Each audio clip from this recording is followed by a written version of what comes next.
Hey.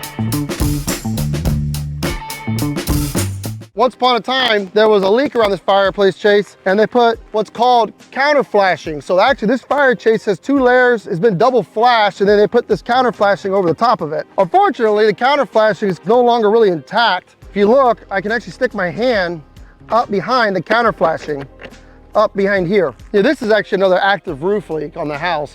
Oddly enough, it's not actually leaking inside the home, it's leaking on the outside of the fireplace chase into their patio. Not something that actually came up on the inspection report as an active roof leak, but when we got here and looked at it, we found that there was actually water intrusion coming in, but it was coming in from the inside the patio of the house. Of course, with Westfall Roofing, not only we do roofs, but we try to take a whole home approach. So when we find other issues that are outside of the roof, we try to address it as well, because essentially a lot of this stuff actually ties into the roof system. So for example, this fireplace chase, there's flashing underneath here. Well, that flashing is tied into the shingles, which ties into the fireplace chase. When we're doing a project like this, we don't necessarily like to leave counter flashing on a house. So what we'll do is we'll re-flash our fireplace chase. Well, when we're re-flashing our fireplace chase, a lot of times we find that the stucco is old and busted as well. And if you look over here, there's stucco that's all cracked up and busted all along the side of this fireplace chase. If you just did the flashing, the homeowner might be calling you back because they have another leak on their fireplace chase. Well, when we come back out, we find that a lot of times the stucco is also what was leaking. This fire chase actually probably needs to be rebuilt. We won't really know until we get into the flashing of the fireplace. But once we do,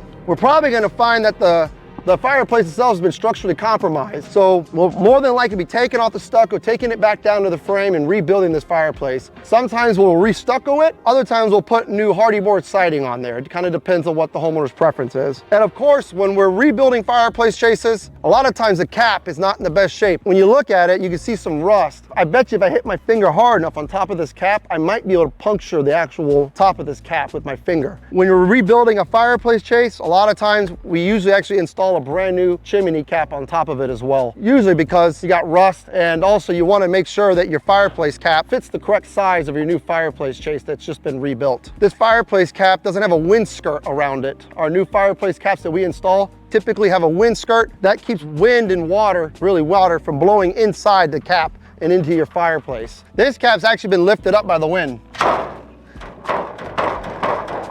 A little minor wind event is going to blow this thing right off.